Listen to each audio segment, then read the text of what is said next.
Good morning. Welcome to our next panel discussion. Today we are going to talk about Ukrainian people who have been forced to leave Ukraine following the Russian invasion. We are going to talk about the challenges that they are facing nowadays in the countries in which they have arrived. We are going to talk about the challenges they are facing now, but also about the challenges they faced in the past. And I will ask you to think about what kind of solutions we can offer for them in the future. And we are going to refer to all the different situations in the individual countries and to the reaction of those countries and the authorities there, whether the Ukrainian people have been supported or not. That probably depends on the particular groups of people fleeing from Ukraine. And we are going to talk the groups which are exposed to the risk of exclusion and discrimination. And we have representatives of organizations which represent the rights of Roma people and people with disabilities, and these people have been in the toughest situation.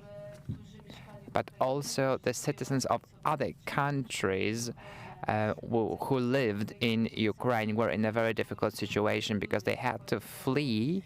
However, they did not have a Ukrainian passport, so it was especially difficult for them to find support in the other countries. The legal status was a problem because there were different programs providing support for those having a Ukrainian passport. They were allowed to cross the border and they're allowed to stay in Poland for 18 months, for example, legally.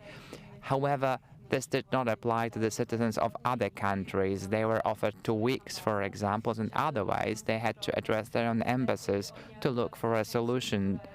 And some of those people did not want to go back to their countries of origin because they had to flee those countries of origin before as well, because they were discriminated against in those countries or persecuted in other ways. And these were thousands of people.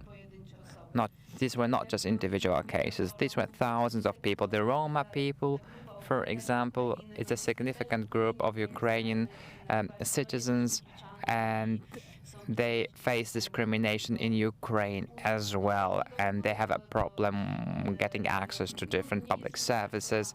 We cannot say that they enjoy equal treatment. And now, while they are fleeing the war, while they are migrating, they are exposed to similar risks, and they've had problems finding accommodation. And I've heard that there have been some situations in which they were refused access to reception centers.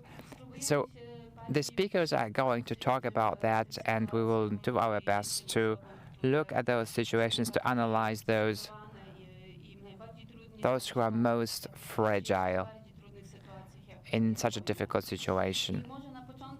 So let me start with an introduction. We have the following speakers today: Professor Jolanta Talevich, who is the president of the Foundation Towards a Dialogue,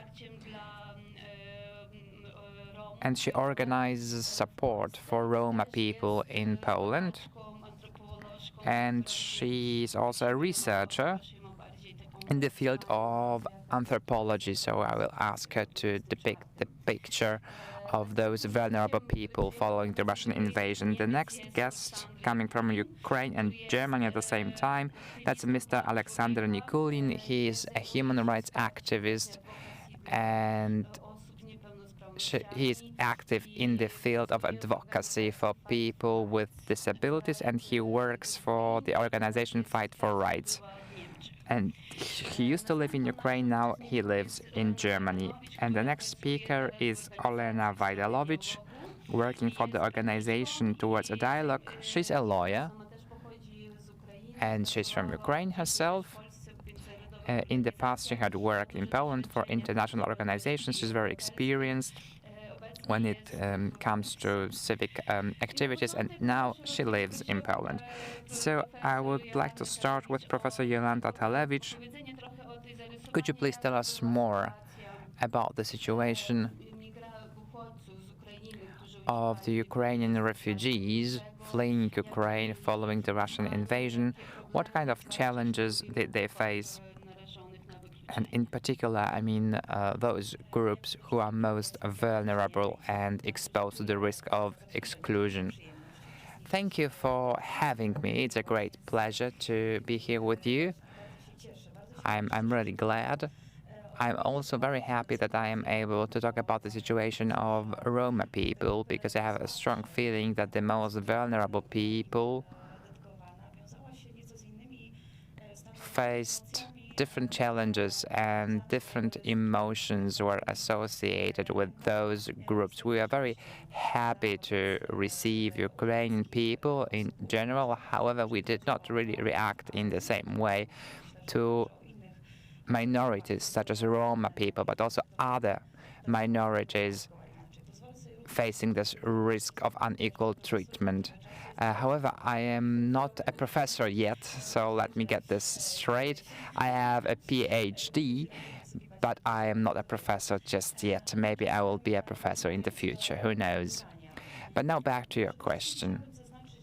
I would like to stress that in Ukraine we have a big Roma community. Ukraine is a very diverse country, even though we do not talk about this country a lot in this context. But the Roma people,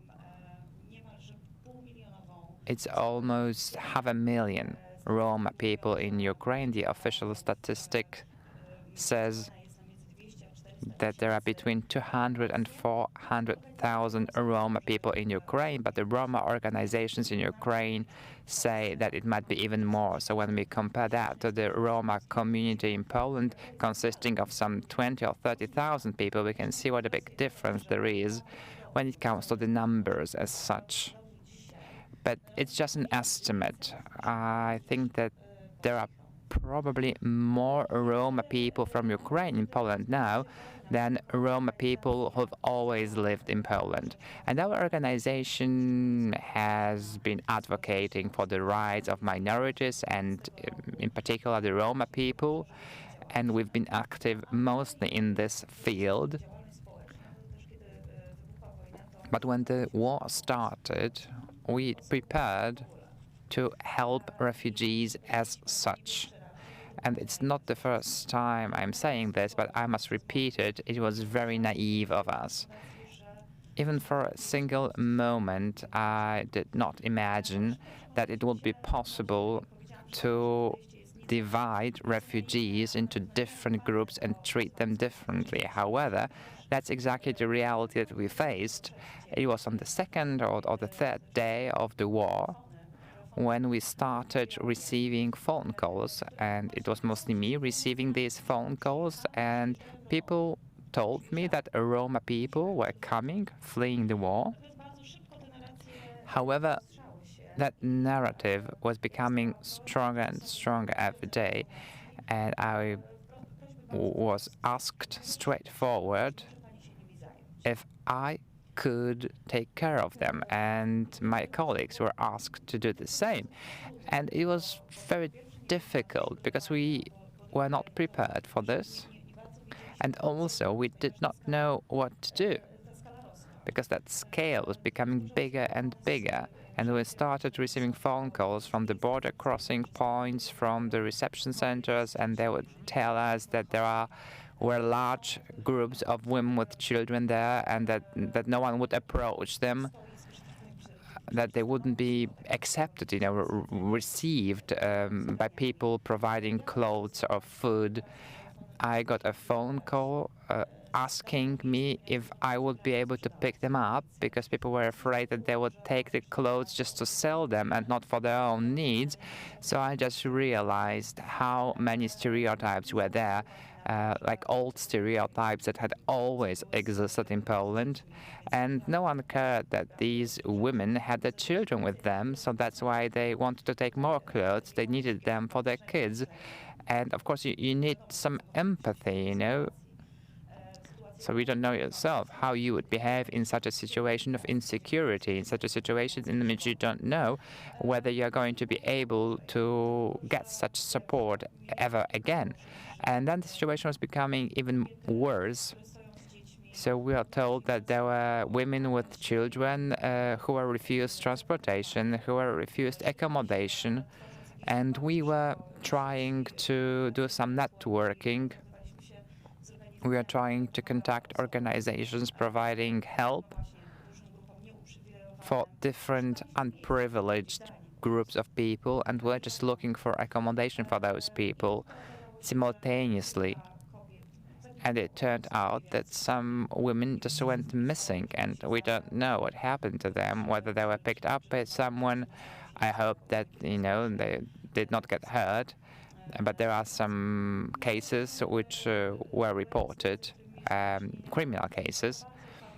And then we had a lot to do with just racism and hatred speech. I was born during the communism in Poland, and I thought that nothing similar could happen in Poland again, because this hatred, this racism was very open, you know.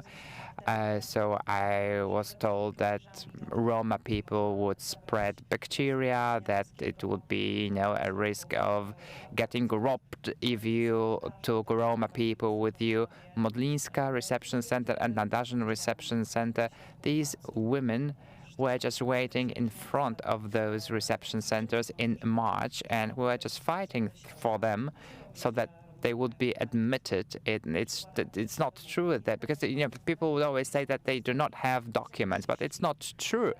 They do have documents, but people thought that they were not from Ukraine, that they didn't have documents. People thought that they were criminals, so they were just, you know, not accepted. They were excluded from that group of people requiring support. It isn't it true that 20% of the Roma people do not have official documents, but still they are refugees, but it's just 20%.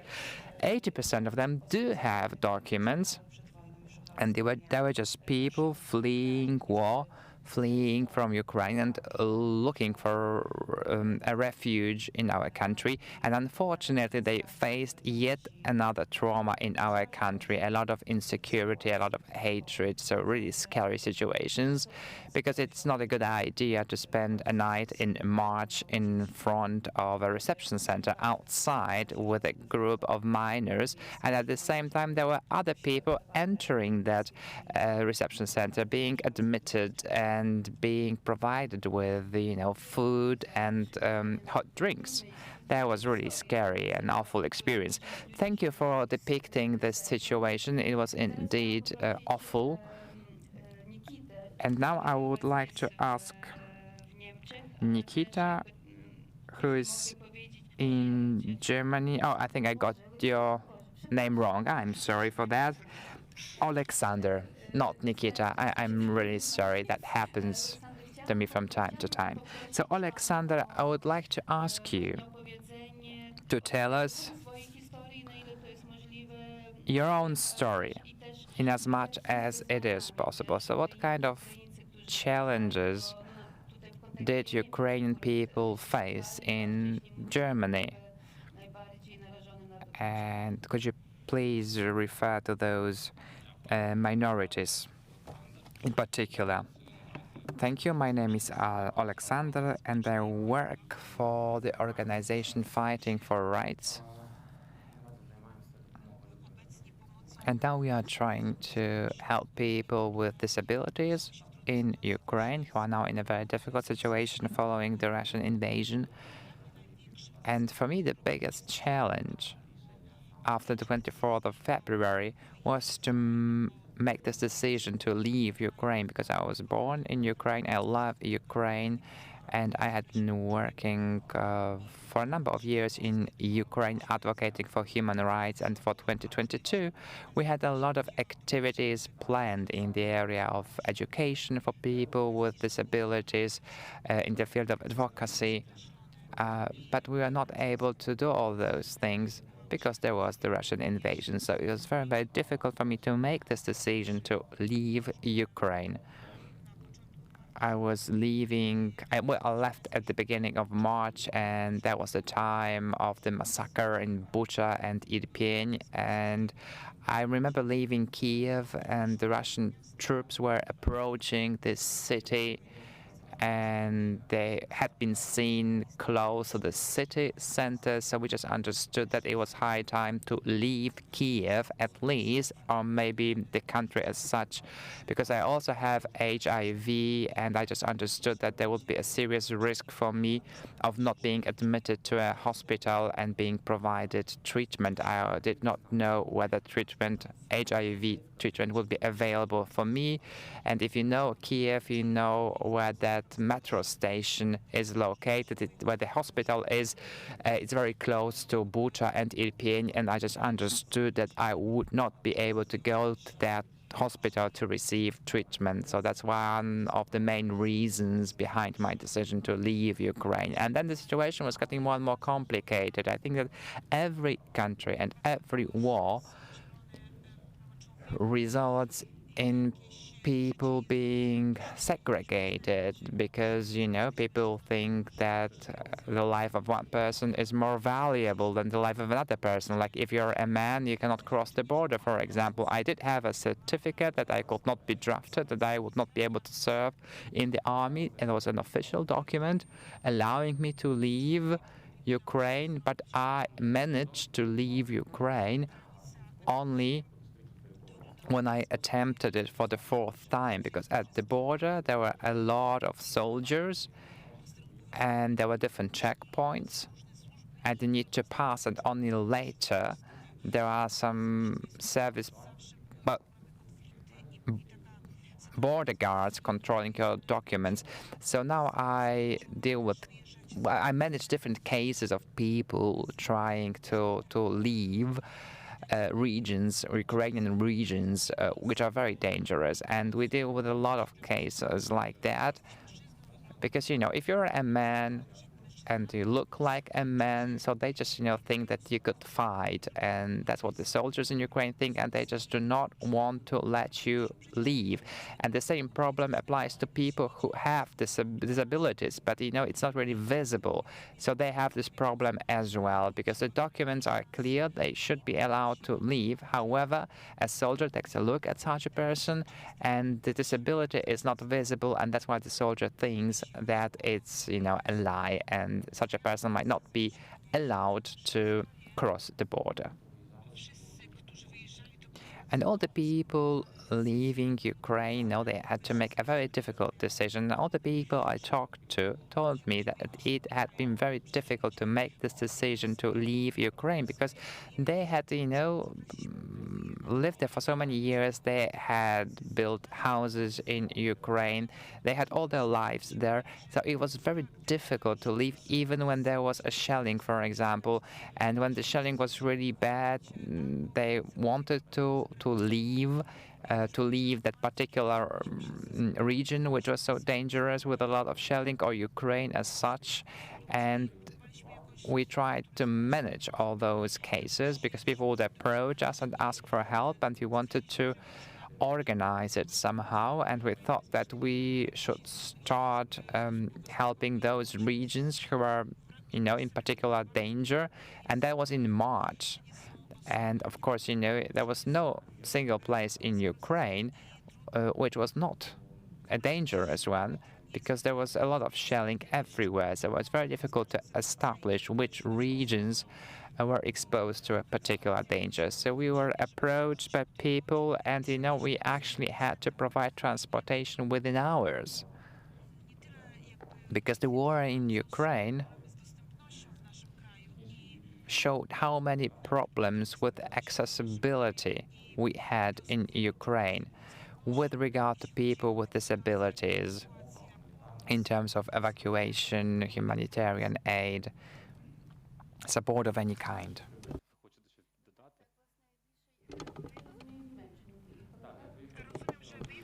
So I understand that in the end you were able to leave for Germany.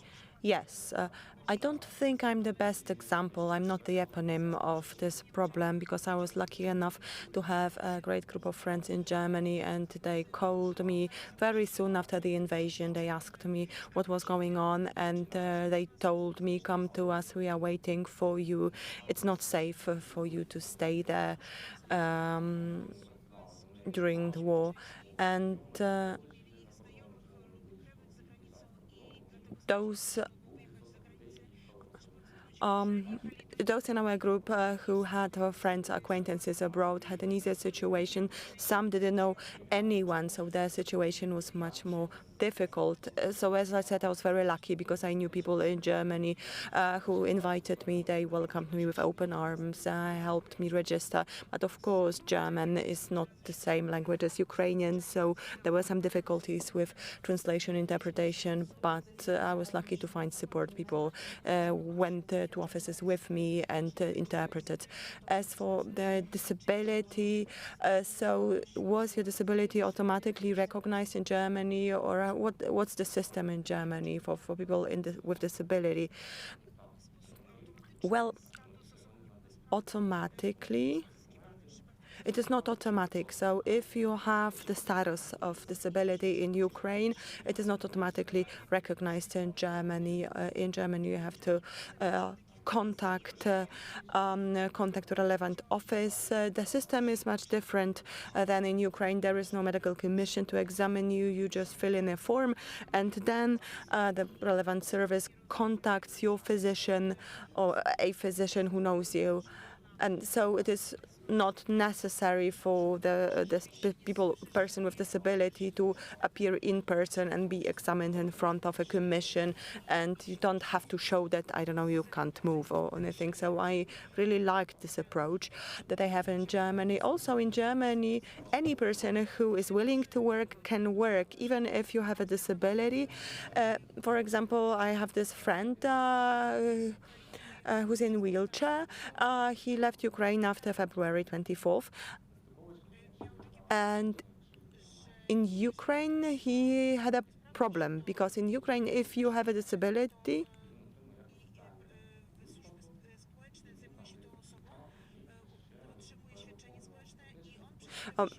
it's not in Germany, actually. In Germany, it was enough that he informed the relevant services and the procedure was launched, and he didn't have to wait for the procedure to end. He was able to contact the job center and start working. And I had many similar stories from different people with disabilities. If this question is interesting for you and you would like to find out more, we are planning to have a wider information campaign on our YouTube channel informing about the fate of people with disability who left Ukraine after February 24th. The videos will be in Ukrainian, but we will make sure to provide English subtitles. And let me tell you now what we are going to hear from these people. Also, all of them said that, of course, we fled the war, but it's not that we want to rely on social support. We want to work wherever we go to Europe or other corners of the world. Thank you very much. Now, Olena, I would like to hand over to you. Can you tell us a little bit more about the challenges faced by people who left Ukraine, or the challenges you personally faced when you had to leave Ukraine? I know that you are living in Poland now. What were your main challenges?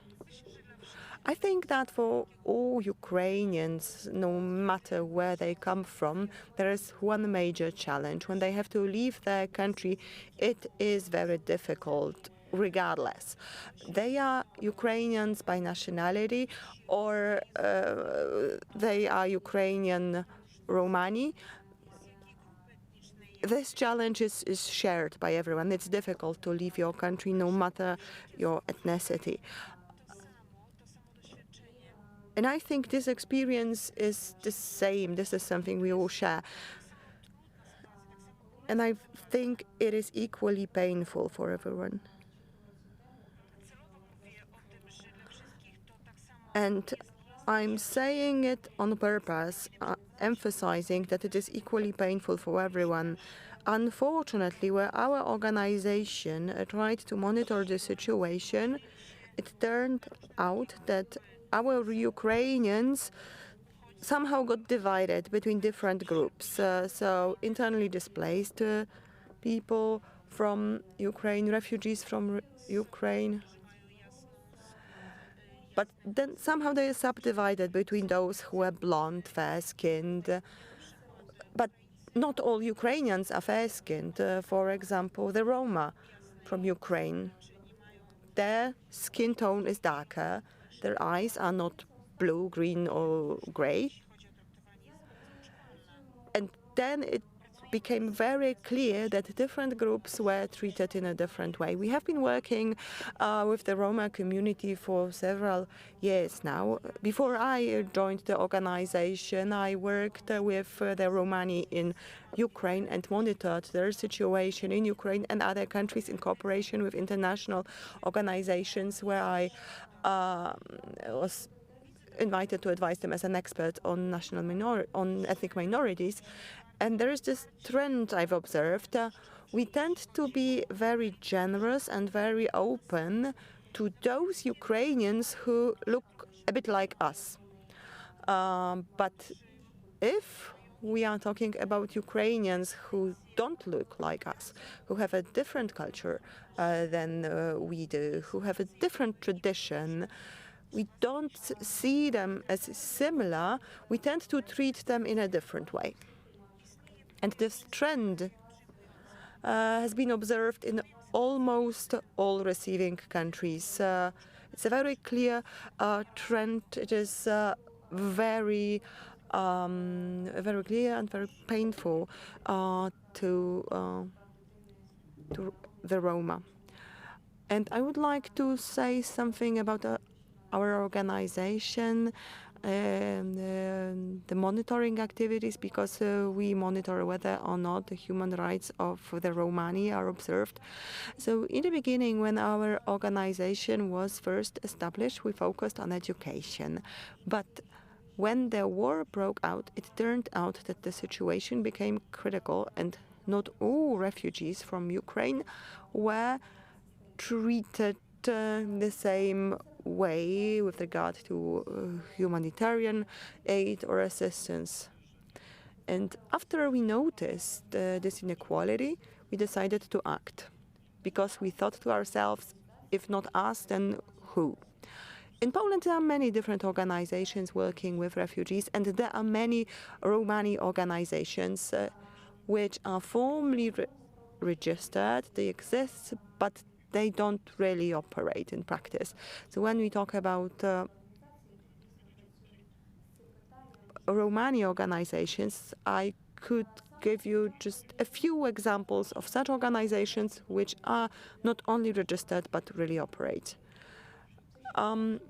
Since the beginning of the war, we haven't received any financial support, any donations from society, and all we have been doing, all Joanna has been doing when she established our intervention team called Poland and Ukraine.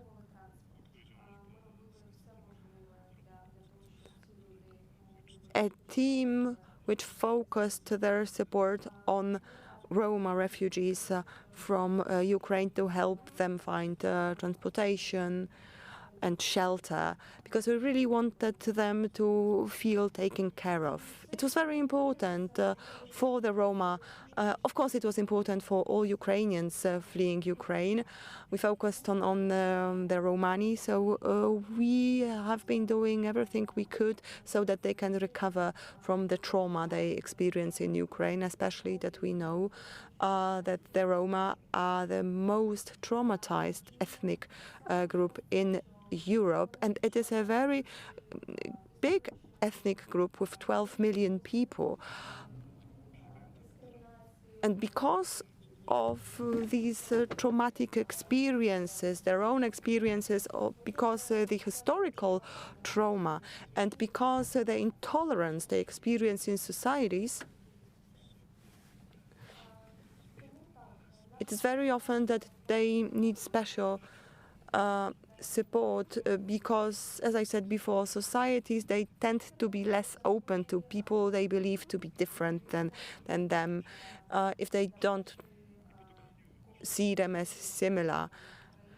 So we focused on this group, and when the first group of Roma came from Ukraine and we were able to provide for them,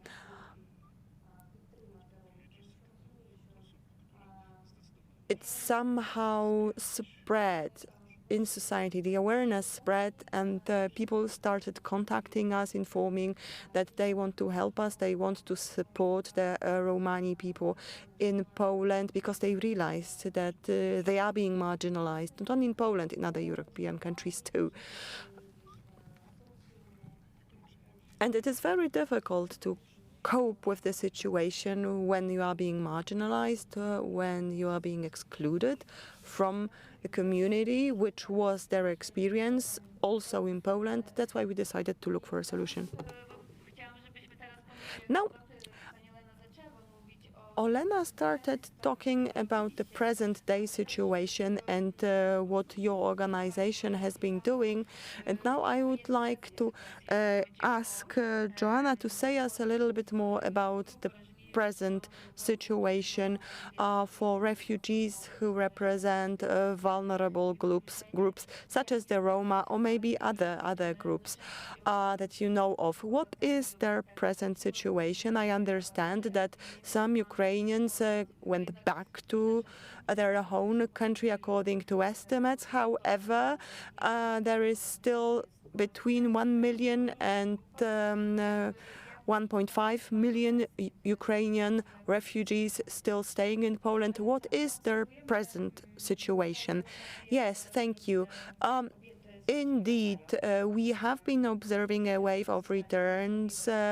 Romani women with children are going back, especially when their family members, their husband or the elderly grandparents stayed back. But many Romani refugees have nothing to go back to because the majority of them lived in the east of the country, where the situation had never been stable, and now it has been additionally exacerbated.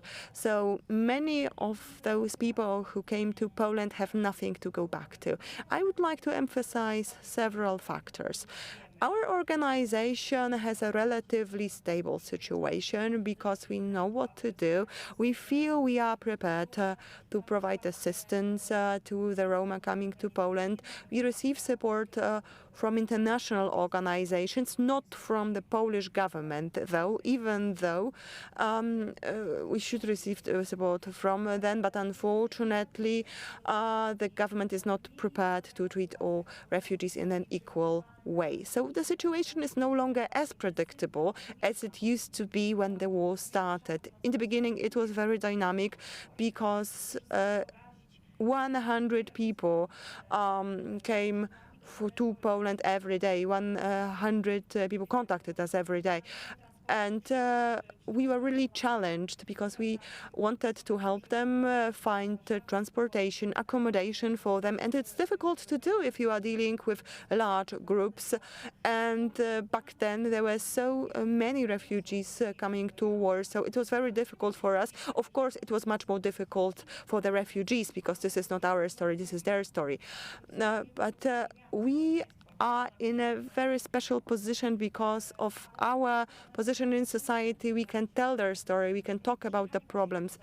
But really, we were challenged when we received phone calls and people telling us, okay, your people have come, take care of them.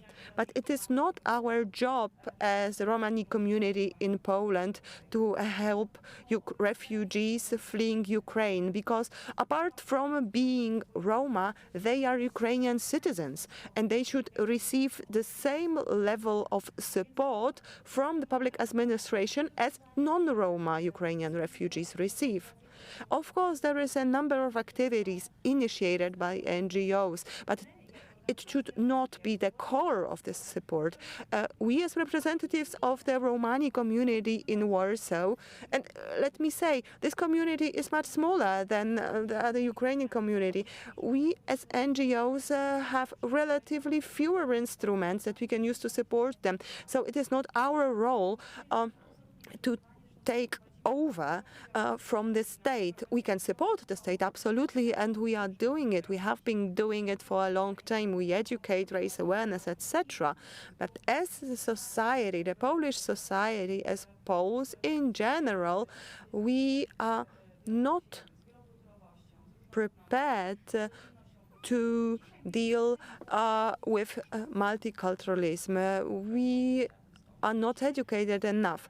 Right now, we have people from different nationalities, different ethnicities attending Polish schools, including the Romani. And some of them decided to stay in Poland for some time because they have nothing to go back to. And now they need to find a job, because somehow there is this expectation that if we give them shelter and some food, it should be enough for them. No. Some of them are highly educated people. They want to work. They want to be able to send their children to school. And our team, which has grown a lot, because right now we have several dozen people supporting us, some as volunteers, and thanks to this, thanks to our efforts, we have been able to send the children to schools.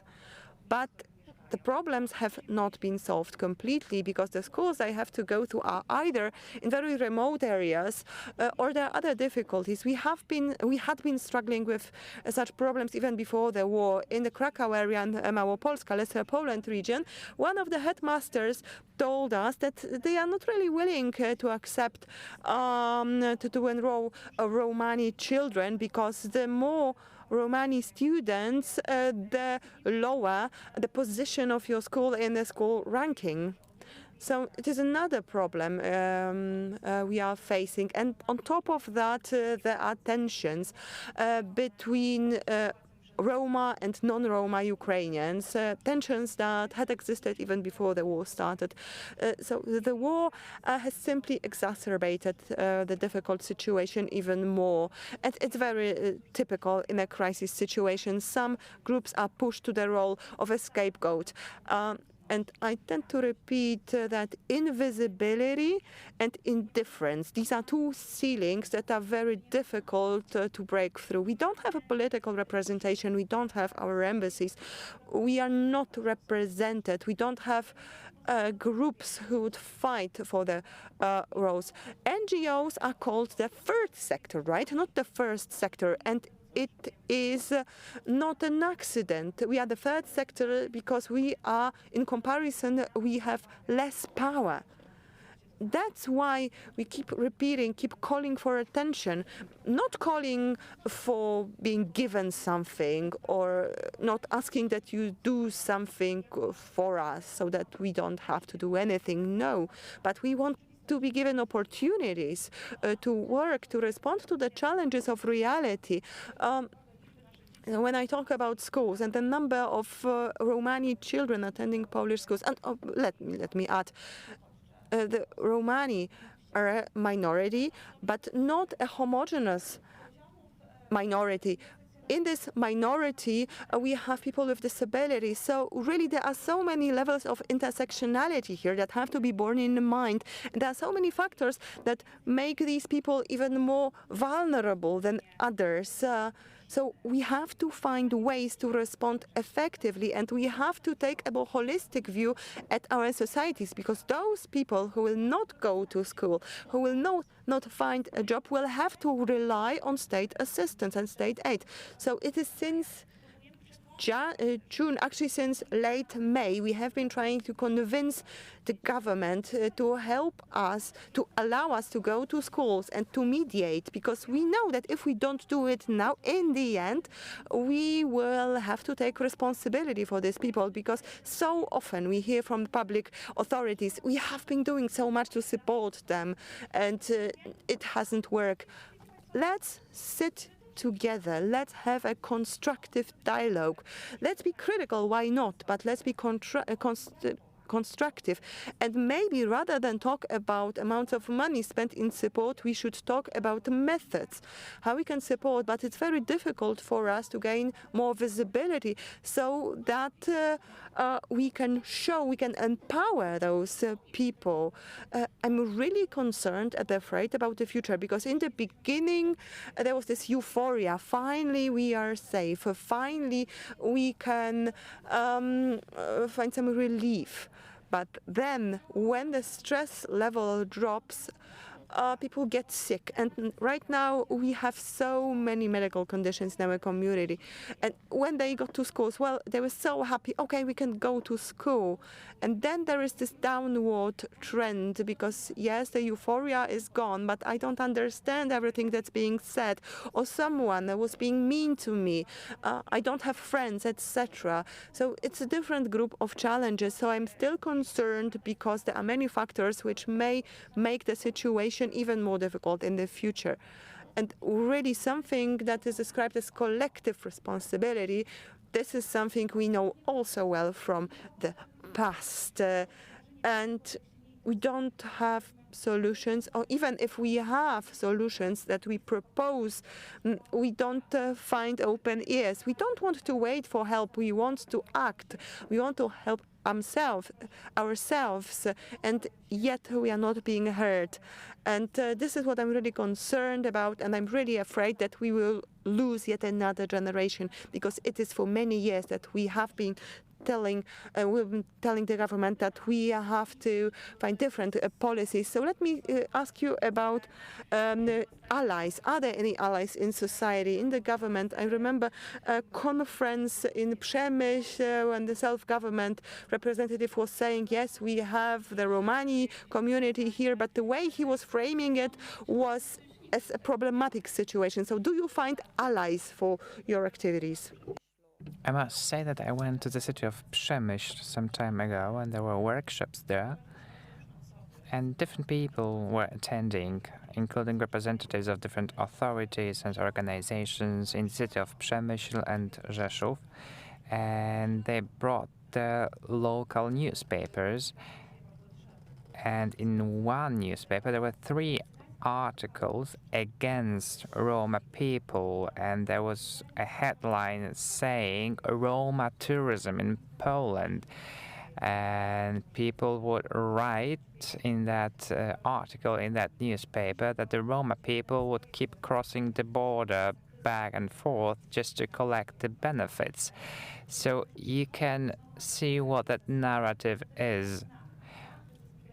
And we remember the migration crisis in the years 2015 and 2016, so the enemy can have different faces, and now more and more often it is the face of a Roma refugee. So I was really scared and devastated, and I'm really glad that there are international organizations in Poland, because we do not get any support from the Polish state, and at a certain point during the war, I just used this opportunity that the media wanted to talk to us about the situation of the Roma refugees after we had reported all the difficult cases. I just used that opportunity, used that chance, because I understood that we would face this danger of being invisible. And in the Balkans, there are Roma people who have been living in camps since the 90s, because there is no one who would stand up for us.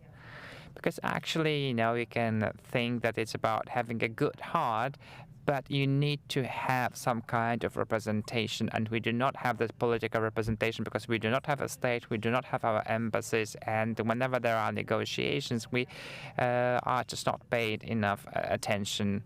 So we have the support of the international organizations, so these would be our allies.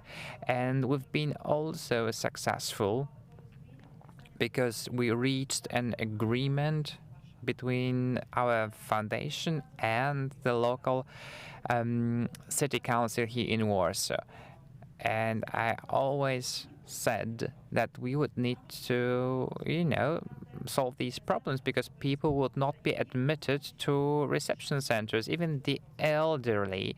We had elderly Roma people who had spent 3.5 weeks at the central railway station in Warsaw, and they were forced to, well, they decided to go back to Ukraine during a very difficult time, and we don't know what happened to them.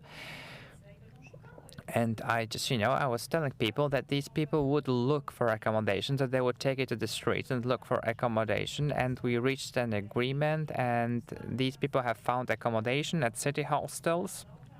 And we got also support from the international organization, the Diaspora Foundation here in Poland. I think it's really important to get support in the field of, our know-how, how we can deal with crisis. So we need a coalition of organizations that help people who are in a more difficult situation, those groups who are unprivileged. So that has been done, and that's why our situation is more stable now as compared to what it was like some time ago. So now a question for Olena. It's not concerned Poland anymore. So there is a war in Ukraine, and there are a lot of challenges in Ukraine when it comes to defending the country as such. But as I said in the beginning, we know that since you are an organized group of people, you can tell us whether there are any processes aimed at supporting displaced people in Ukraine. Let me start with the following remark. We estimate that there are about 50,000 Roma refugees in Poland, and the European Commission says that we would have a total of 100,000 Roma people in all the European states. Roma people, Roma refugees from Ukraine. Before the Russian invasion, we had 20,000 Roma people in Poland, so now that number is much higher. And we know that there are much more Roma people from Ukraine than the Polish Roma people in Poland now.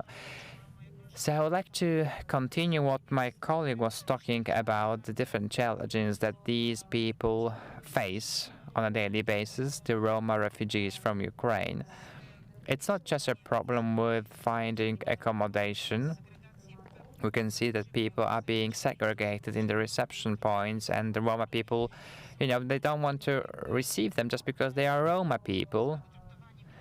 And they want to avoid, conflicts between the refugees in that reception center, and that's why they refuse access to Roma people.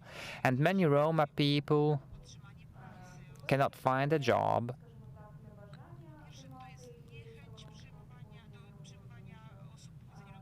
So people don't want to receive Roma people, they don't want to hire Roma people. And an answer you will get frequently is, well, we're not sure. These are Roma people. We're not sure if we want to employ them or not. So there is a significant percentage of Roma people who do not have sufficient education to find a job which would provide enough income. They do not have sufficient education, and there is a significant percentage of Roma people, I think about 10%, who are illiterate. They can't read, they can't write, and they do not get any support from the authorities, irrespective of the country where they go. There is no support at the international level, there is no support at the national level, and such people often do not have any documents. So they do not have education, they don't know how to write or read, and they do not have any documents. So they are stateless people, And my colleague was saying that even before the war started, we had 20-25% of Roma people in Ukraine who were stateless. And now we can see that situation in Poland. Even at our reception center, we opened a reception center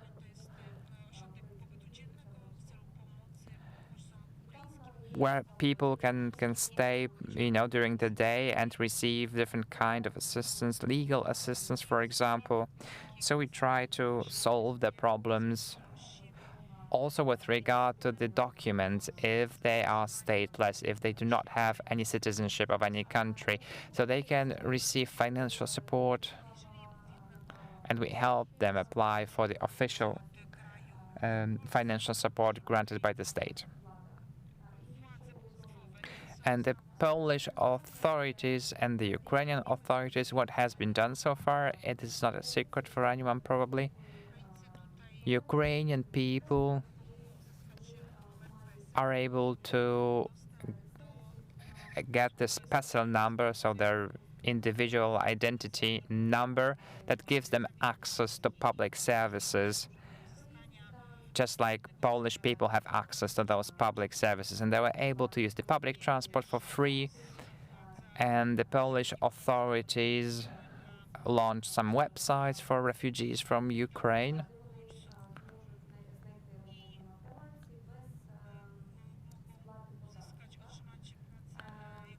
And you can find a job as a freelancer, and you do not have to pay any taxes. So it's a very good opportunity for Ukrainian refugees who are now looking for a job.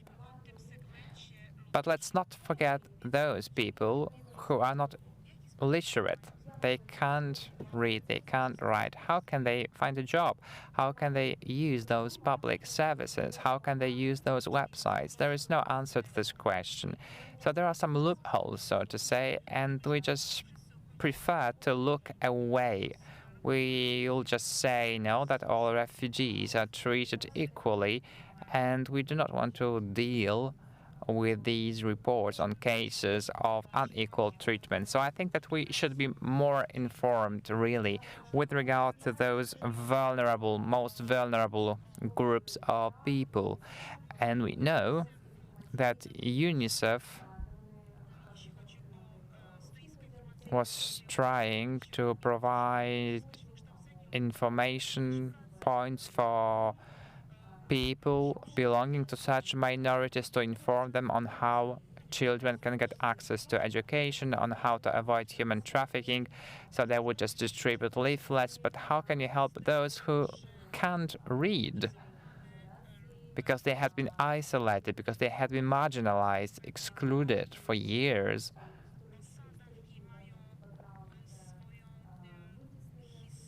So they have their own history of being excluded from the society, of being discriminated against and facing intolerance. And these are people who do not trust any public authorities. What should we do with those people? And it is also very important to talk about solutions.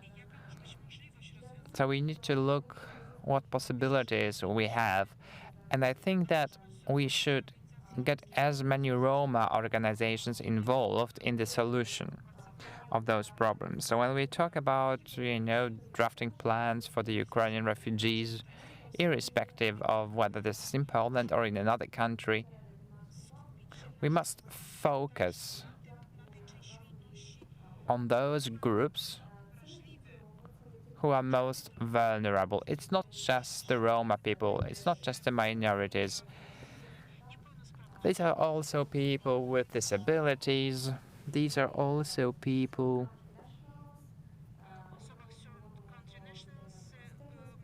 who are stateless, who are third country nationals or stateless people. So there is a bill in the parliament. Actually, that law has already been adopted to support the Ukrainian refugees. And when we read the provisions of that law, we can see that third country nationals or stateless people are not within the scope of that law. So it's as if they did not exist. They do not have access to the same public services. But these are people who had been living in Ukraine for a long time, and now they have arrived in Poland, and they have no access to the public services, which are available to people holding a Ukrainian passport. And Ukraine adopted and implemented a resolution by the Ukrainian government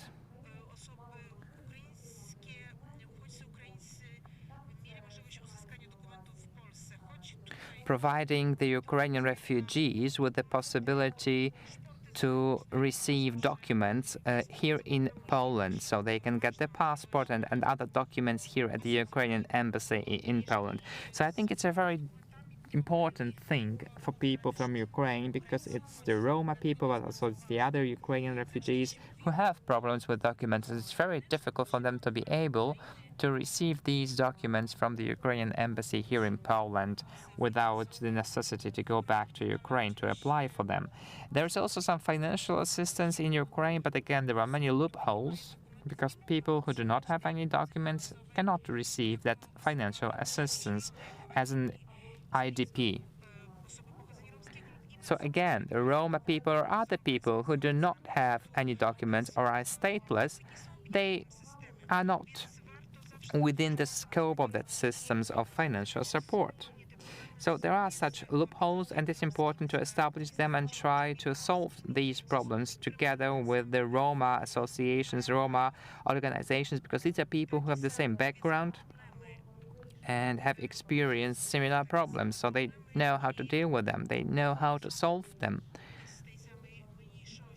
They are just, representatives of the same minority, so it's very important to work with them. And, when you want to make any decisions with regard to Roma people should get involved. But that applies to other groups as well. They should be represented. They should get involved so that they can be truly included in the solution which is being worked out. And now voice over to Alexander. Could you please tell us more about the situation of people with disabilities? What kind of challenges do they face? You live in Germany, so what is the situation of Ukrainian people in Germany like? But maybe you can make some broader comments if you want to. I would like to start with the following remark. I think Ukraine, well, we've had war for 8 years in Ukraine now. The war did not start on the 24th of February. So when we look at the situation of vulnerable people, we must conclude that the state has not been successful helping them.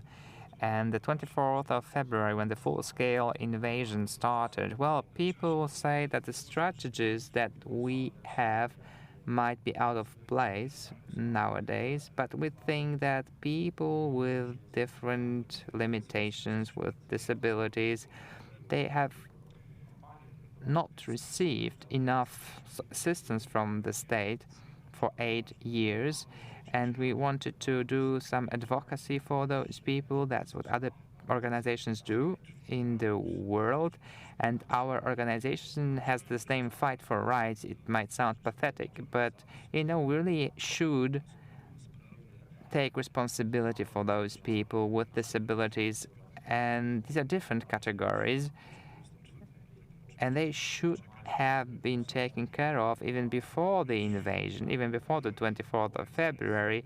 Like, there was someone waiting for a wheelchair, and that wheelchair was supposed to be provided by the state, and then information was provided that the wheelchair would be available just in about 6 months. So the question is, what should you do without a wheelchair for half a year? So there were some crowdfunding campaigns, and it's very important that the money that we get come from the community of people with disabilities from all over the world. So that community, is doing, all those people belonging to the community of people with disabilities are doing what they can to support people with disabilities in Ukraine. I think that's very interesting and important. And our main problem now is that if you have a person with a wheelchair, well, on a wheelchair in the city of Lviv, they cannot use a platform to get to their flat, and we are ready to construct that platform for that person moving on a wheelchair, but the state does not want to have it installed, even though we have all the documents and plans for that. So I must admit that our officials in Ukraine, just like our politicians, they have signed a lot of documents implementing different solutions, like, the applicable standards. But it's just on the paper in Ukraine, because when we demand that all this be implemented, it turns out that there are no procedures for that, that there are no mechanisms that would allow for these solutions to be implemented and for these standards to be complied with. And in December, there was a protest. So if you have a person who cannot hear, well, how can such a person hear an aircraft alarm? So you can have an alarm, but if you are deaf, you cannot hear it. And there are different documents and information available on your mobile phone, but if you have a problem with your sight, you cannot read all that. And, when you wanted to go abroad, you were supposed to do that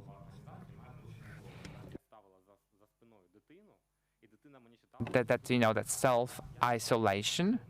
And I remember a person with a disability asking a kid to read out information available on the mobile phone, because that person was supposed to take pictures of himself to prove that he was in that self-isolation following or after he had crossed the border.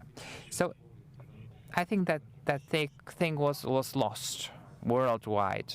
The Red Cross was not able to solve the problem. Everyone is saying that they are deeply concerned, but if there is a real situation, a real problem, someone needs to get on a train, for example, the situation turns out to be very, very difficult, and the problem turns out to be insurmountable. And we have services, like special services, helping these people evacuate. And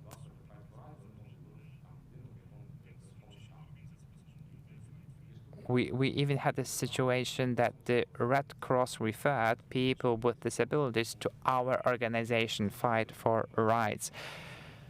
So people with disabilities turn out to be excluded, and they are asked to address our organization instead of the Red Cross. One of our activists, Eva, working in German, she admits herself that when this alarm started, she slept because she didn't hear it. So when she woke up in the morning, she realized that there was an alarm, and her son contacted her, asking her if she was safe. She was in the Kharkiv Oblast back then, so it was the very center of events, and she didn't even realize that her life was at risk. So it was a real miracle that she survived and actually nothing happened. So this is the problem faced by people with disabilities. We don't have much time left, and yet I do have an additional question to you. So the war has caused the situation that there are more and more people with disabilities around. I come from Lviv myself, and I realize that our cities are not adjusted to the needs of people with disabilities. There are no ramps. It's difficult to get into shops, building, etc. And after the war, we will have even more people with disabilities who will be forced to use a wheelchair, or the mobility will be limited in another way. So do you think the state will finally understand that we need to adjust our cities to the needs of such people. I think maybe we should go back to the fact that Ukraine did sign a number of international norms, and we are obliged to adjust buildings, etc. There are norms for construction, etc. But of course, it only applies to those buildings who are newly erected. But we don't have norms for the existing buildings, and it is a very clever gap. And on top of that, some buildings are historical buildings, and then there are limitations on what you can do in terms of adjusting it, rebuilding it, etc. So, in general, the existing buildings do not have to be adjusted, and our public administration uses this as an argument.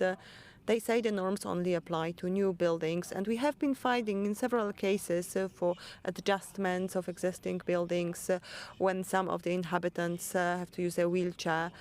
So we try to identify such cases, take stock of the situation, alleviate the situation whenever possible. And I do hope that after the war, the state will realize that we need a wider campaign for such adjustments.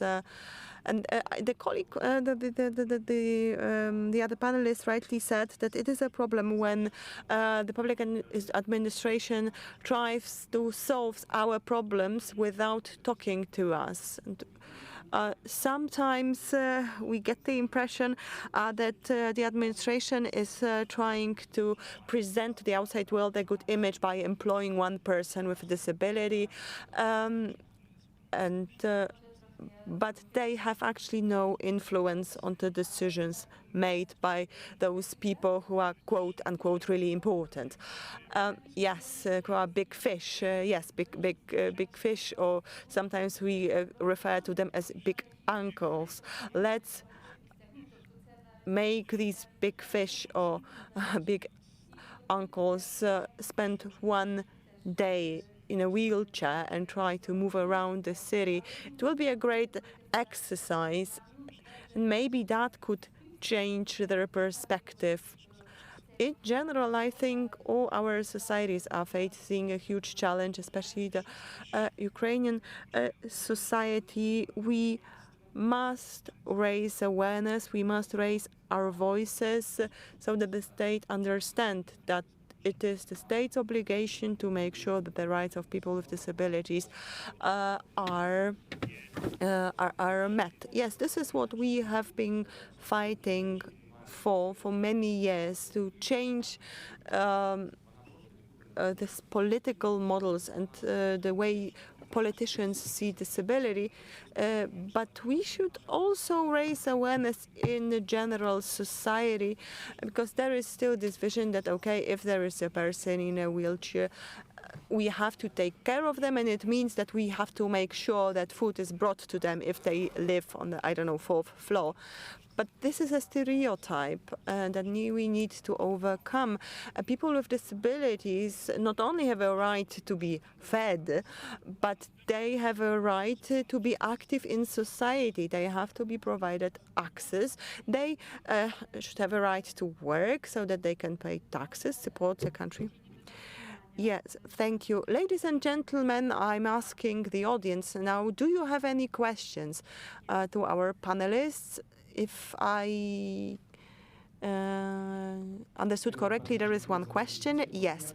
Well, I would like to thank you for this discussion, and a short word of comment to what Alexander was saying about providing better access for people with disabilities in existing buildings. Well, I know of examples that show that even if you have a historical building, some adjustments are possible. In the University of Wrocław, they have one building from the 18th century, and it was possible to install a ramp there. It is a mobile one. It is made of metal. It doesn't interfere with the historical structure. So if the will is there, everything can be done. A lot can be done. And but the only reason this platform, this ramp was built was because students with disabilities had been fighting for it. Now, I would like to come back to what you were saying in the beginning of this panel, because all of you gave many examples of negative stereotypes and discrimination faced by different vulnerable groups in different contexts. And obviously, we need to support refugees, migrants as well, especially minorities, and this is what we are doing on a daily basis, because I work at the Institute for Migrants. But it is my impression that we need to work with the general society as well, and some of our efforts should be focused on the general society so that we can fight stereotypes, fight discrimination. We have some ideas for how it could be done, and this conference serves this purpose to a certain extent too. But we also know that it takes a lot of patience, because it is a very time-consuming process before societies change. And I would like to ask you for your thoughts about that. Where are we on this journey? Where are we in our fight? How much longer will we have to fight against discrimination, and what are the best tools we can use and we should use to fight discrimination? Because we know that there is a wide range of methods, but which of them are really effective? Thank you very much for mentioning it. Absolutely. Some of our efforts should be addressed to the wider society, including minorities or non-privileged groups. I mentioned before that what we are struggling with today is just the effect of some problems that have been with us for many years, which we inherited from the past. And I agree with you that it will take a lot of patience. And I think we have to wait until the society is prepared. For almost 20 years, we have had this discussion whether or not it is necessary to include some anti-discrimination programs in our school curricula. We don't have the right tools to do it yet. Teachers who would like to do it are left behind, because teachers are those who are at the front line, and they are those who really see that Polish schools are no longer homogeneous. And of course, there are some adjustments for children with special needs, and then there are some instruments theoretically addressed to minorities. There were so many instruments addressed to the Roma community, and yet the forms and the instruments were in Polish, so naturally the results were not very good. You ask about tools as well. The most important tool, in my view, is education. We need better education, but I was talking about it 15 years ago, and then I always heard we don't need anti-discrimination education. There are no black people in Poland. That's what I heard. Well, now people understand that it is not only about skin tone, and that there are many minorities and we have different identities, primary, secondary, etc. Also, worldviews can be used as ground for discrimination, or whether someone wears glasses. So we understand that we should do something in order not to discriminate. But why did it take so much time? We should start this discussion. And we know that there are some grassroots initiatives already, but we don't have it on a wide scale, systematic scale. So we no longer wait for the system, for the government to do something. People claim that the Romani don't want to learn. Well, we do have grassroots initiatives, courses, trainings for children, for adults in our center in Wilanowska. We are no longer waiting for the state to do anything. As a society, I don't believe that we racist and xenophobic. Really, we are not that. We are sensitive, but we sometimes don't have the right awareness. We don't know what the situation is. And I have been listening to what you were saying, all these great examples, and thank you for this example from Wrocław. And you said that this ramp was only installed because the students had been fighting for it. And this gives me the reflection that perhaps we have to fight even more in order to open the eyes of the government. We are prepared to do it. I don't know if we have any time left. Do we have 2 minutes? Yes, we do. Okay, so to make sure that everyone has a chance to respond. Alexander, would you like to say something? Well, I agree. What I could add, perhaps, to all the important things that Joanna was saying in terms of the adjustments of historical buildings. Yes, in Poland it is possible. I agree. In Ukraine, not necessarily. Let me give you an example. The St. Andrew's street in Kiev is a historical street with a lot of historical buildings, and it was really problematic because these are historical buildings. It was not allowed to renovate them. A lot of special permits were necessary. And in Ukraine, sometimes it is my belief that if the public administration can find an explanation why they won't do every explanation, justification, and it is really painful.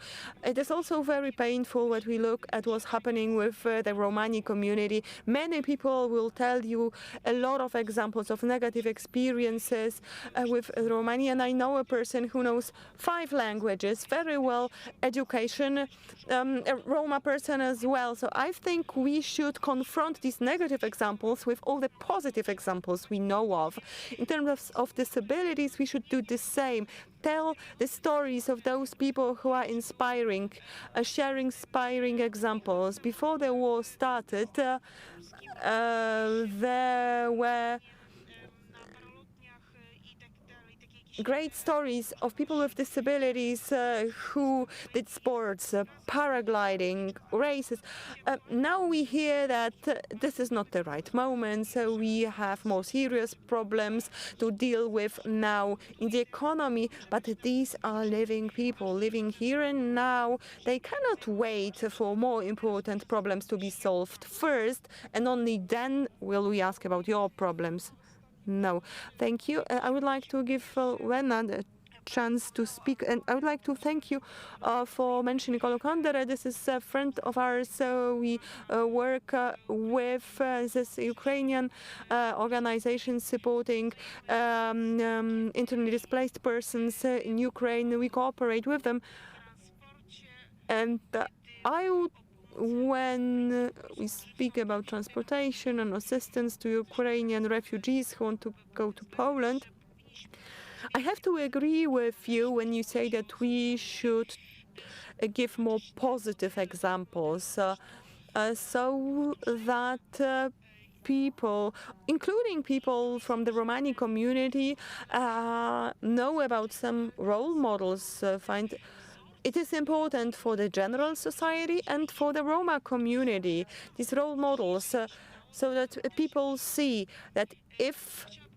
someone from their community could make it, maybe I can make it too. Now about discrimination.